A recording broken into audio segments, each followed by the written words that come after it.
So my name is Kerrie Aldridge and I'm an independent sexual violence advocate for children and young people.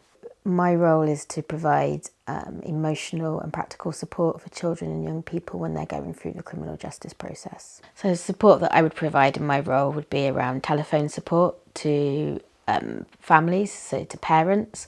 Also, I would meet with children and young people, either in the office, I might take them out for a coffee or a walk, or even telephone support, so that they can talk about their feelings, just general feelings, and also speak to the families around what's happening with investigation and give them updates, because sometimes I think it can be quite lonely for families. They feel isolated and left alone, so it's just to let them know that someone's there. A central part of my role is to liaise with the police, and that will be through meeting them when they come into the SARC.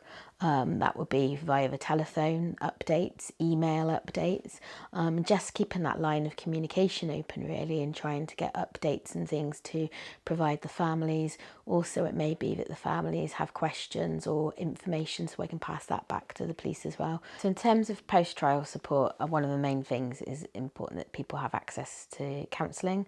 So we have counsellors here at the SARC that we can refer children and young people to, but it's also, we need to recognise that sometimes it's not the right time as soon as a trial has ended or as soon as the criminal justice process has ended.